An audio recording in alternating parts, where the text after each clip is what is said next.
But I want to move on to our next story. And it kind of caught my eye.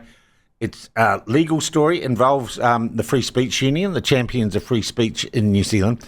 And sometimes the Free Speech Union, and they raise funds to take legal and to legally challenge and protect free speech in New Zealand. And they have launched a new legal action against, well, a municipality, against the Hutt City Council. I wanted to find out why, and to explain that, from the Free Speech Union, we're now joined by Stephen Franks. Stephen, how are you? Good morning, Sean. Well. Okay. I know the FSU says this might not be legal. Often your position is based on the law, and you say, is that in accordance with the Bill of Rights or freedom of speech? Why are you going a city council?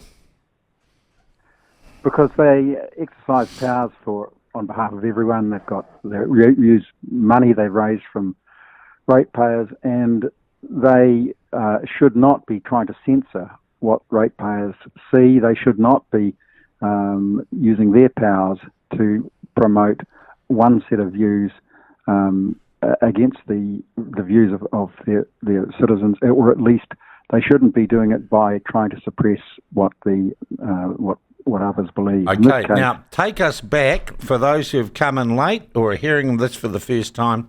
What are the set of circumstances that led up to it? How did the Hutt City Council attract this lawsuit from FSU? My old parliamentary colleague Muriel Newman published Sir Aparana Ngata's description of the Treaty of Waitangi. He wrote it 100 years ago, and they published about 1 million copies, and they were distributed through newspapers or with newspapers around the country. He wrote it in Māori. It was translated in the 1950s into English, and essentially it says what I think most of us were reared thinking about the treaty, that Māori gave away sovereignty because they needed the Queen's peace, and it was a beneficial transaction. And of course, recently that's become unfashionable, and the Waitangi Tribunal and revisionist historians have been saying no, they can't have given away sovereignty. And so it's become controversial that Sir Aparana Ngata's view was so consistent with what we all believed about the treaty. Ngata is the Maori face on the $50 note. I think. Yeah, he's one of the great New Zealanders, one of the great Māori. Yeah, he was one of the longest-serving parliamentarians, and he was a lawyer. He was a very, very well-educated man, and with a group of other equivalently educated Maori, he led the Maori Renaissance. However, Hutt City Council decided that it was misinformation and spread a very particular to political republish viewpoint. what Aparana Ngata had said 100 years ago was misinformation. Misinformation, yeah, and it was published quite unvarnished. I think Muriel had about a 50-word introduction, and then the booklet. And so she put out this booklet, right? They published this booklet. No spin on it at all. Yep. And about 500 copies go routinely to the various libraries operated by Hutt City Council.